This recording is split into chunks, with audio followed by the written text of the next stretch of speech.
komputer. A'udzubillahi minasyaitonirrajim. Bismillahirrahmanirrahim. Alhamdulillahirabbil alamin. Wassalatu wassalamu ala asyrafil anbiya'i wal mursalin wa ala alihi wa sahbihi ajma'in. Allahumma amtah alaina hikmataka anshur alaina min khazaini rahmatika ya arhamar rahimin. Ya Fattah ya Alim iftah qulubana futuhal arifin. وارزقنا فهم النبيين وإلهام الملائكة المقربين. اللهم نوّر بكتابك أبصارنا واشرح به صدورنا واستعمل به أبداننا وأتلق به ألسنتنا وقوي به أجناننا واسرع به أفهامنا وقوي به عزامنا بحولك وقوتك فإنه لا حول ولا قوة إلا بك يا أرحم الراحمين. Rabbi shrah li sadri wa yassir li amri wa hlul 'uqdatam min lisani yafqahu qawli. Amma ba'd, ya. So, kita mulakan dengan kali lagi mengucapkan kesyukuran kepada Allah Taala agar dengan kita menzahirkan ucapan syukur dan dengan kita zahirkan kesyukuran kita dalam bentuk amalan kita dan juga perbuatan kita, Allah akan terus menambahkan nikmat dan keberkatan dalam kehidupan kita, ya, insya-Allah. So kita terus sambung imbasan semula bahagian pertama atau bahagian awalan ayat 13. Kita akan kongsikan skrin dulu.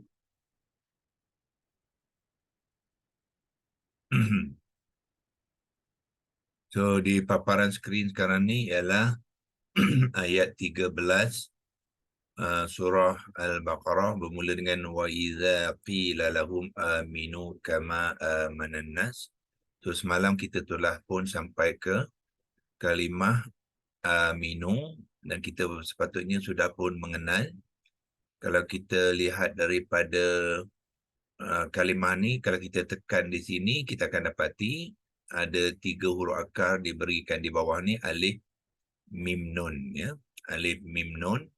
Kemudian dia membentuk kata terbitan mana, ya. Tetapi di sini ini adalah penulisan lama, dia gunakan alif dengan tanda panjang tu adalah penulisan dipanggilkan rosam imla cara lama. So yang baru sekarang ni, yang ini tidak lagi ditulis dengan alif dengan tanda panjang, ditulis dengan mad badal, ya. Jadi sebenarnya tuan-tuan yang di sini, bila kalau tuan-tuan menulis, gantikan alif yang tanda panjang ni dengan hamzah qata dengan baris atas dengan alif, ya. So ditukar kepada mad badal. Jadi mana, itulah.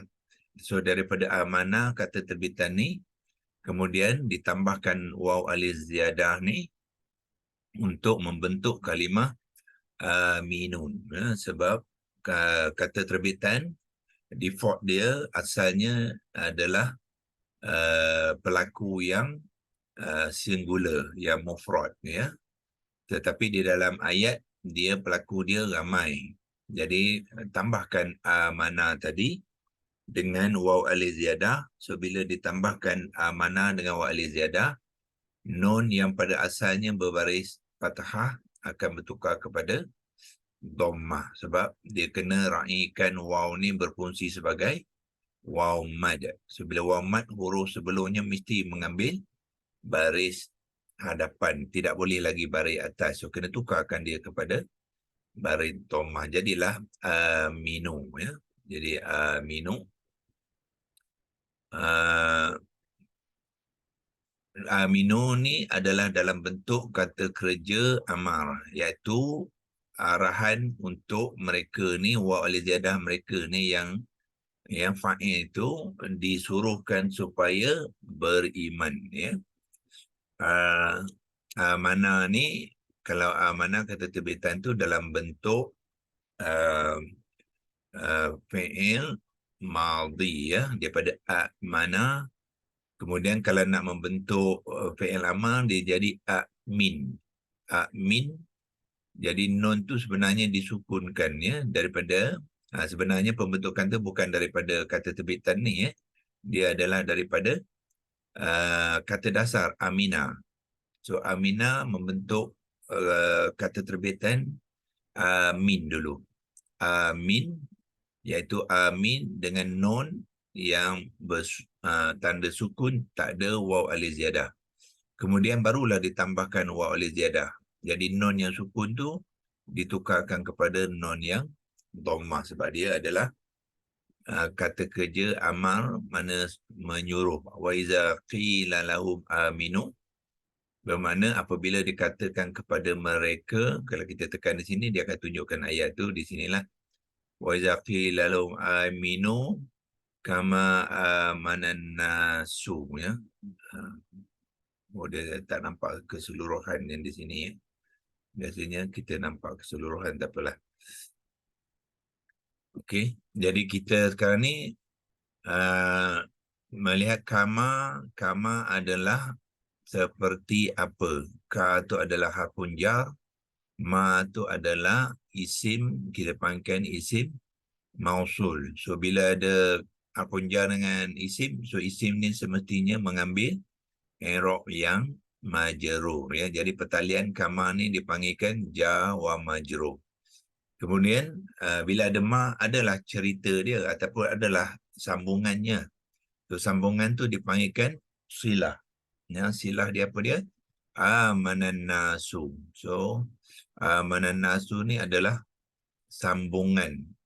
Ya, sambungan dalam Arab dipanggil silah. Silah kepada ma tu iaitu an-nasu ialah manusia, manusia yang telah beriman, ya. So kalau kita tengok daripada komponen kata kerja amana tu, kita akan dapati fa'il dia ialah an-nasu ni. Apakah tanda cara kita nak mengenal dia fa'il kepada amana tu? Kita akan lihat huruf sin yang terakhir tu akan mengambil baris dhammah, kerana fa'il semestinya ialah mengambil i'rab yang marfu'. Jadi an-nas tu adalah fa'il kepada amana. So di dalam amana ni tiada lagi fa'ilnya, sebab fa'ilnya adalah di sini, ya. Tetapi dia boleh mewakili ataupun menunjukkan karakter ciri fa'il itu, iaitu jantina dia adalah mu'annas, ya. Mu'annas. Apabila dia mu'annas, kita akan tengok mana ni dalam bentuk annas adalah muzakkar. Apabila dia muzakkar, jadi komponen kata kerja fi'il madhi juga mengambil ciri yang muzakkar, ya. Mana ni bila tidak ada penambahan apa-apa selepasnya tu, bermakna dia adalah muzakkar. Dia dia kena mengikut, dia kena meraihkan, ya, ciri, sebab dia mewakili fa'il an-nas tu. Jadi dia kena selaraskan, iaitu mana an-nasu, tak boleh amanat, ya. Sekiranya fa'ilnya selepasnya itu mu'annas, kita akan dapati kalimah komponen ni akan mengambil bentuk mu'annas juga, ya. Sebagai contoh, katalah kalimah lain, yang mu'annas sini akan ditunjukkan dengan manat, ada ta yang sukun. Manat tu menunjukkan fa'ilnya yang mu'annas. So dalam konteks ni mana bermakna gender ataupun jantina kepada fa'il tu, an-nasu tu ialah muzakkar, ya. Jadi amanas sufaha, iaitu manusia-manusia itu telah beriman, ya. So komponen kita akan dapati komponen kata kerja sentiasa mengambil dalam bentuk dalam bentuk mufrad, ya, kerana bilangannya tidak ada di dalam ni, bilangannya hanya kepada fa'il dia tu, ya. So fa'il tu akan menentukan karakter ataupun bilangan pelaku kepada perbuatan tu, iaitu fa'il madhi tadi. Okey, dan seterusnya disambung dengan qalu. Qalu ni kita sudah selalu jumpa, iaitu mereka telah berkata. Dalam konteks ini maknanya mereka telah menjawab. Jadi mereka menjawab. Mereka menjawab apa? Anu'minu kama, patutkah kami beriman, ya, bermula dengan yang ini dipanggilkan hamzah istifham, hamzah soalan. Nu'minu ni adalah fi'il mudhari', ya, nu'minu adalah fi'il mudhari'. Jadi kalau nu'minu saja, dia bukan, dia tak ada bentuk soalan. Dia hanya mengatakan kami beriman. Ya, nu tu kami, ya, dan ini bermula hamzah qata', mim dengan nun tu maknanya beriman. Jadi nu'minu hanya membawa erti kami beriman. So nak jadikan dia dalam bentuk soalan, kita tambahkan hamzah qata' yang baris atas ni, jadilah patutkah kami beriman. So dia sudah maknanya kalimah nu'minu ni sudah menjadi bentuk soalan sekali, ya. Sekali dia dengan hamzah istifham, dia sudah menjadi bentuk soalan. Patutkah kami beriman? Kama sama dengan yang sebelum ni, kita dah lihat kama sini maknanya sama juga makna dia. Seperti apa. Ya, seperti apa. Ataupun kita boleh gunakan perkataan lain, sebagaimana. Ya, seperti apa ataupun sebagaimana. Amanas sufaha. Jadi amanas sama dengan yang ni tadi, iaitu dia fi'il madhi, ya, iaitu telah pun beriman. Kata komponen, kata kerjanya. Siapakah yang telah pun beriman tu? Ialah fa'il dia selepas dia, iaitu as-sufaha. Jadi kedua-dua kita lihat sini, fa'il, okey, kita padamkan dulu.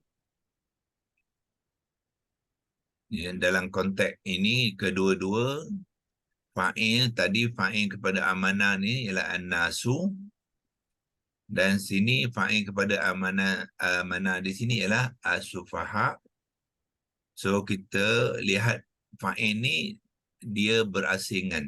Dia berasingan, dia tidak sekali dengan komponen kata kerjanya. So kita panggil fa'il ni fa'il munfasil.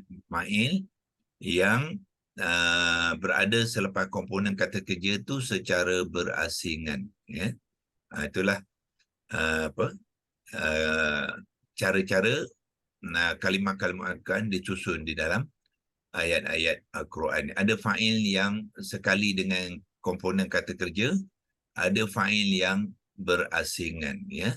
So yang selalunya yang bersama dengan kata kerja ni, dia selalunya mengambil bentuk apa? Mengambil bentuk isim dhamir. Ya, kalau isim dhamir, fa'il itu dia akan lekatkan sekali ataupun cantumkan sekali dengan komponen kata kerja.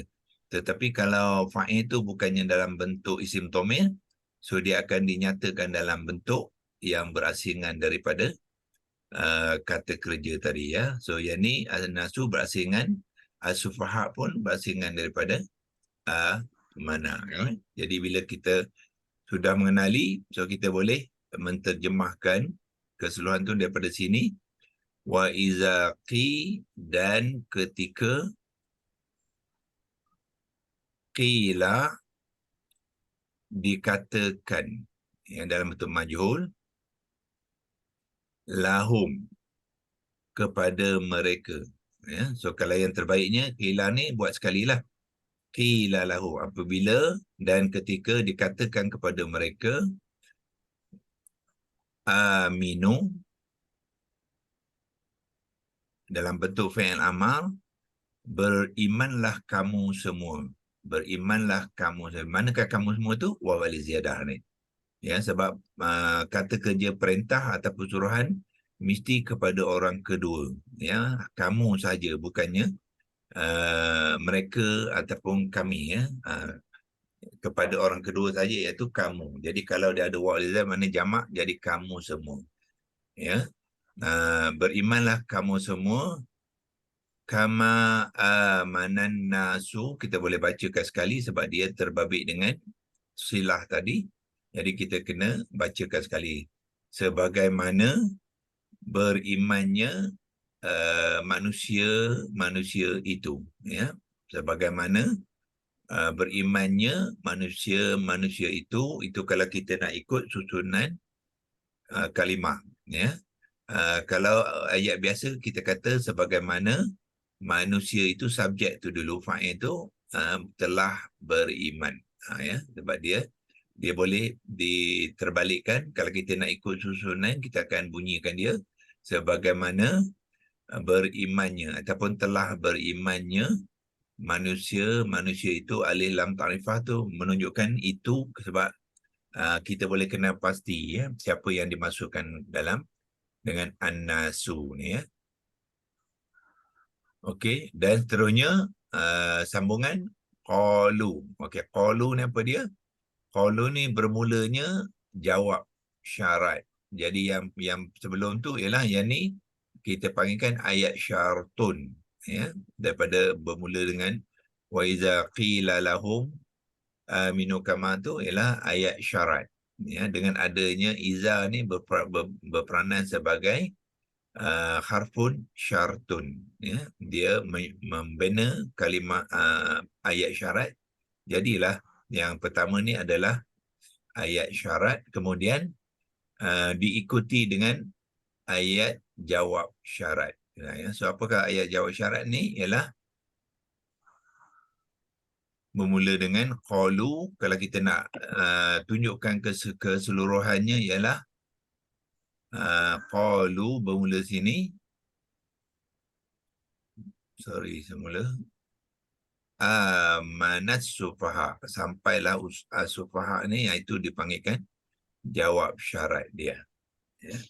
Jadi bermula dengan qalu. Jadi qalu, mereka menjawab, anu'minu kama, patutkah kami beriman, kama sebagaimana, amana berimannya, as-sufaha, iaitu orang-orang yang kurang cerdik tu, ya, ataupun dipanggilkan dengan bahasa yang lebih kasar, orang-orang yang bodoh, ya. Dia maksudkan sufaha tu siapa? An-nasu tu, ya. Jadi as-sufaha ni merujuk kepada an-nasu ni. An-nasu ni ialah orang-orang yang telah beriman, iaitu orang-orang mukmin, sahabat-sahabat Nabi semua tu kan. Jadi orang munafik ni kata an-nasu, sahabat-sahabat Nabi itu, sebagai apa? As-sufaha, orang-orang yang kurang cerdik, ya. Jadi Allah tegur, ya. Allah betulkan percakapan mereka ni, iaitu Allah jawab, ya, di dalam penghujung ayat itu, ya. Jadi Allah balas semula dengan, ya, pengakhiran ayat itu. Allah kata ala innahum humus sufaha walakin la ya'lamun, ya. Jadi Allah betulkan apa yang mereka katakan. Mereka menuduh an-nasu tu sebagai sufaha, tapi Allah betulkan, iaitu sebenarnya Allah mengatakan bukanlah an-nasu tu yang sufaha, tetapi Allah kata innahum humus sufaha, mereka tu sendiri, iaitu siapa? Orang-orang munafik tu. Innahum, sesungguhnya mereka itulah. Allah gunakan sekali lagi, hum sekali lagi, untuk membentuk ayat ayat marfu'lah, ayat nominatif. Hum ni akan berperanan sebagai ibtida', ya. Lepas tu diikuti as-sufaha ni ialah khabar kepada hum lah. Humus sufaha, mereka itulah orang yang bodoh tadi, yang tidak cerdik itu, ya. Dan Allah memulakan dengan kalimah ala. Ala ni sebelum ni kita pun sudah berjumpa. Kalau kita turunkan sikit, ya, dalam ayat ke-12 sebelum ni pun kita sudah berjumpa ala.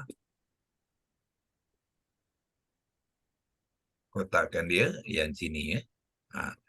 Sebenarnya kalau tuan-tuan tengok dia punya struktur ayat tu sama je.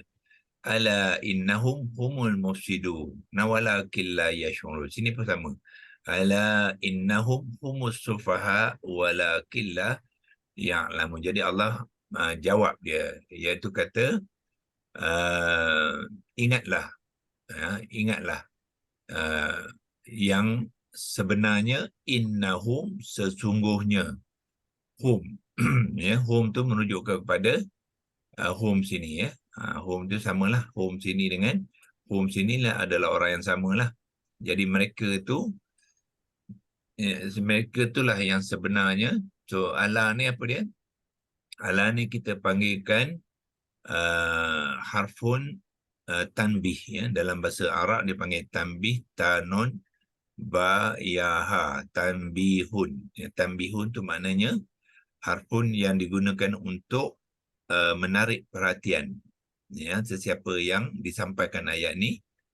So bila kata ingatlah, jadi dengan ingatlah tu dia akan pay attention, ya, dia akan mengambil perhatian apa yang nak dicakapkan tu. Itulah dimasukkan dengan harfun tanbih, ya. Kalau saya nak tuliskan dia untuk bantu ejaan tanbih tu, tapi sebelum tu saya nak tunjukkan satu perkara.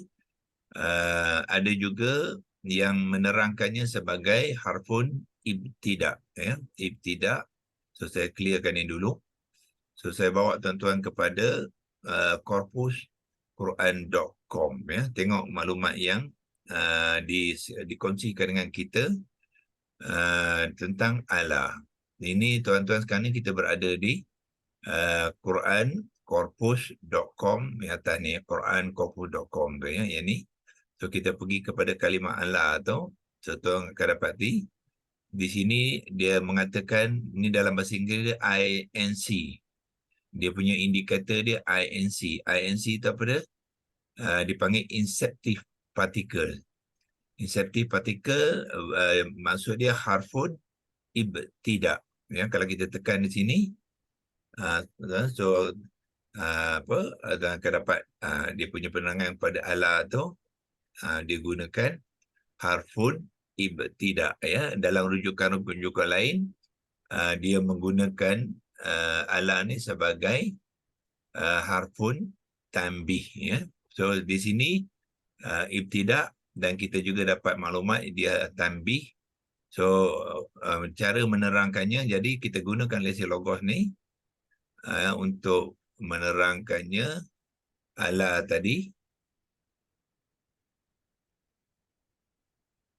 Ya, kita dengan menaik tu, dan kita akan lebih jelas lah, ya, iaitu ala, Abdul Khattab bari atas dengan lam bari atas, alif, tu ala tu, ya. Ala tu kita boleh terangkan dia sebagai harfun ibtida'. Ambil yang dikongsikan oleh korpus Quran.com tadi. Ibtida' tu daripada bada'a, maknanya memulakan. Jadi ibtida' ialah harfun permulaan. Permulaan, inceptif tu maknanya nak memulakan sesuatu lah. Itu dipanggil ibtida' dah.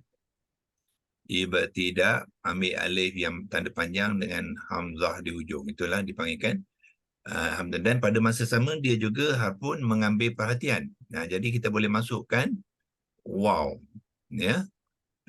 Wow atifah. Dia ada dua fungsi lah. Maknanya ibtida' wa tanbih, ya. Tanbih, ta, nun, ba, ya, ha. Itu ya, saya besarkan sikit, ya. Itulah pengenalan kepada ala tu. Dia harfun ibtida', pada masa dia harfun tanbih. Jadi kita masukkan wa atifah tu untuk menerang. Maknanya satu huruf ataupun satu huruf lah, ya. Bahasa Melayu dia huruf permula kata, ya. Permulaan kata, inceptif. Dan juga yang untuk mengambil perhatian. Itulah dimasukkan tanbih tu, ya. Okey, so yang ni kalau kita nak simpan, kita boleh print screenkan saja, ya. Lain kali kata nak guna, kita boleh rujukkan, ya, kepada itu yang dimaksudkan dengan ala tu. Jadi kita balik semula kepada ayat tadi. So ala ni bila kita jumpa samalah, ala di sini, ala di sini, dia adalah harfun tanbih yang membawa erti ingatlah, ya, ya. Ingatlah. Inna adalah harfun juga berfungsi ada dua fungsi, ada dua peranan. Ya, pertamanya dia adalah harfun taukid, harfun penekanan yang membawa erti sesungguhnya. Kemudian dia boleh memasukkan kalimah selepasnya. Hum ni adalah dipanggilkan isim inna. Jadi gabungan innahum ni ialah harfun taukid dan harfun nasab sekali, ya. Dia dua fungsi. Harfun taukid dan harfun nasab bersama dengan isim inna yang mansub. Itu cara nak menerangkan innahum pula, ya. Kita pergi ke leksi logos tadi. Kalau kita nak menerangkan innahum pula, kita type di bawah tu. Hamzah qata' baris bawah, nun yang bertasydid baris atas dengan hum isim dhamir. Ya, kita boleh terangkan dia dari apa? Kalau kita nak buatkan komponen, kita buat macam ni lah, ya. Komponen kita pecahkan dua, inna dengan hum. Baru supaya kita jelas. Jadi inna dan hum menjadi innahum. Jadi inna ni kita gunakan teks screen sharing ni, kita boleh terangkan inna tadi sebagai iaitu apa? Harfun taukid, T-A-W-K-I-D, taukid penekanan. Lepas tu dia ada fungsi yang kedua dan juga, ya, kalau ada fungsi kedua kita gunakan terminologi dan juga harfun nasab.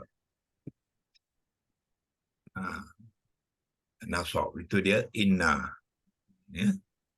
Kalau kita nak masukkan makna dia, nasab ni tidak ada makna. Yang ada makna ialah taukid saja, ya. Jadi makna dia apa? Sesungguhnya. Sesungguhnya.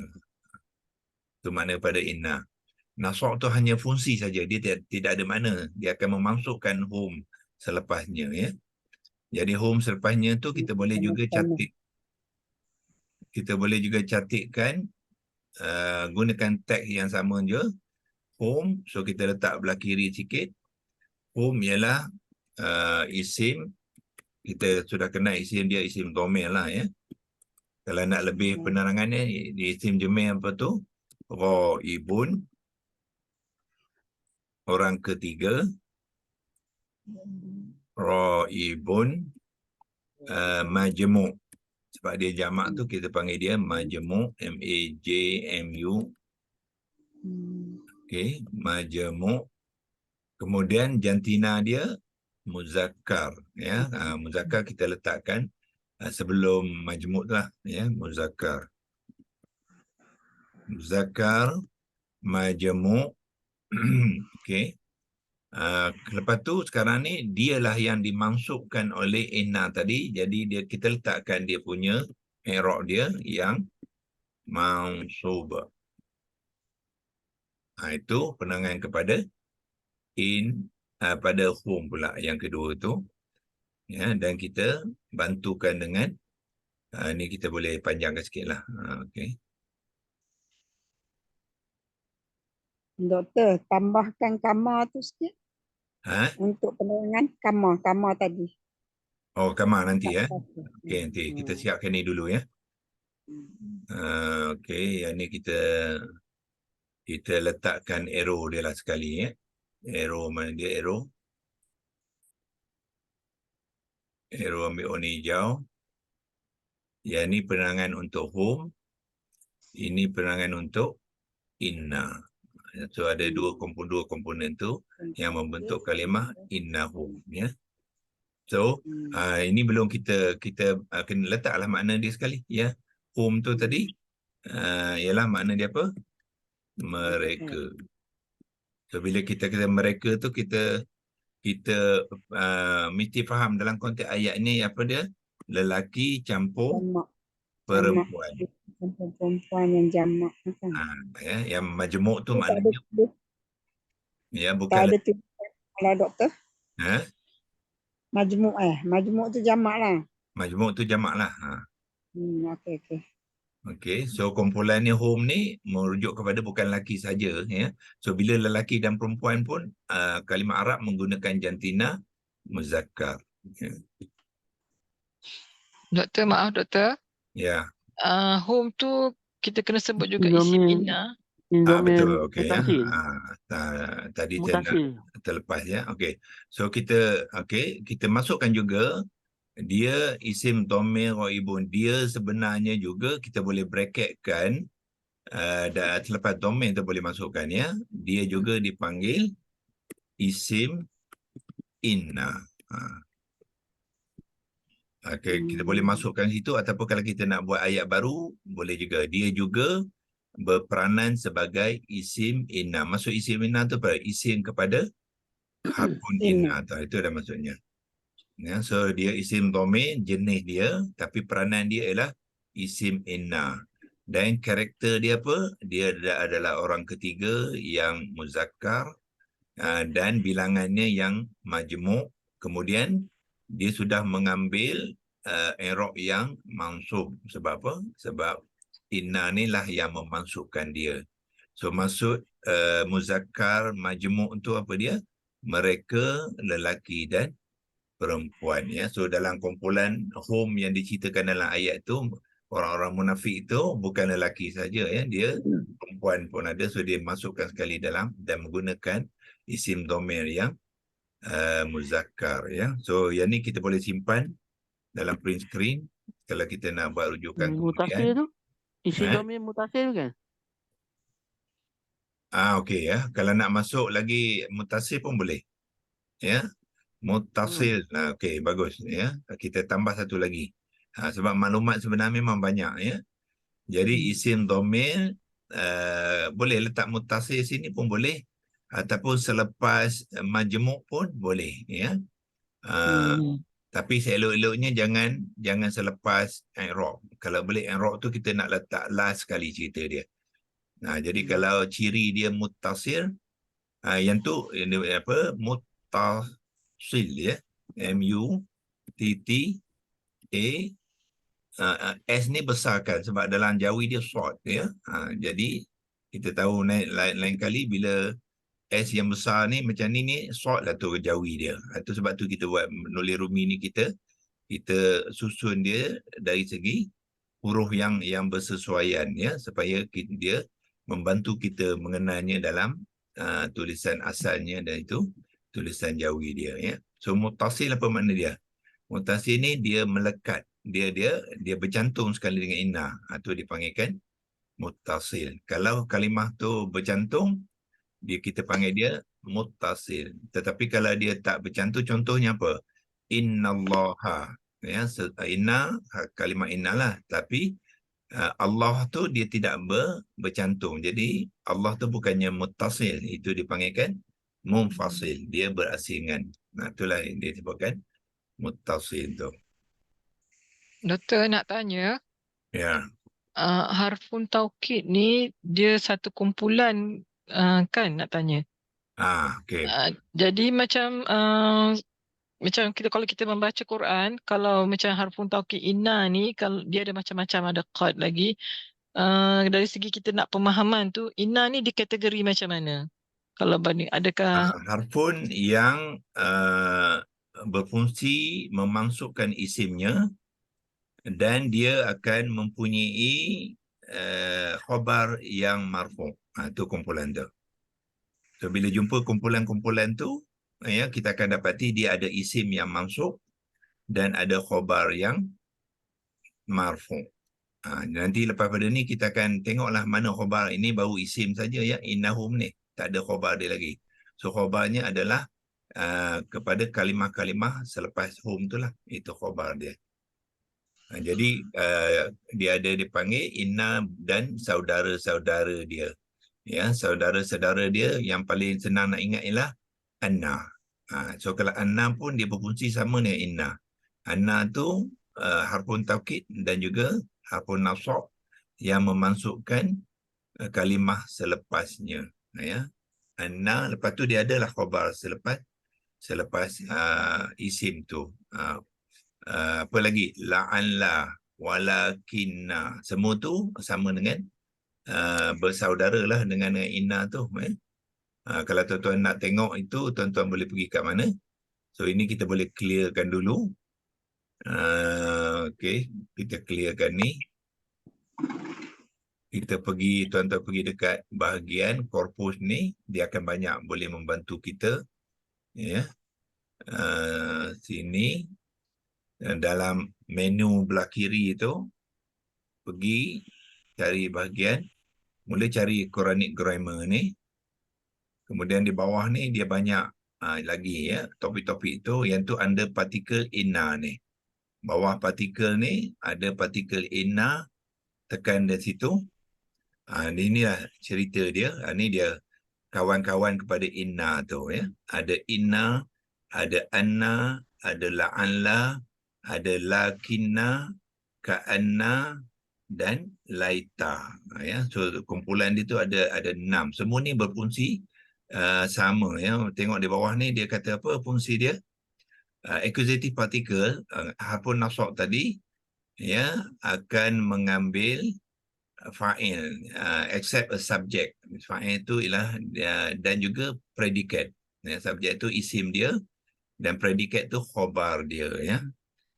So dia sini, so subjek tu dipanggilkan isim inna ya, dan isim inna dan khabar inna. Predikat tu adalah khabar inna. Jadi subjek dia isim inna ni always accusative, mansub. Dan khabar dia sentiasa marfu'.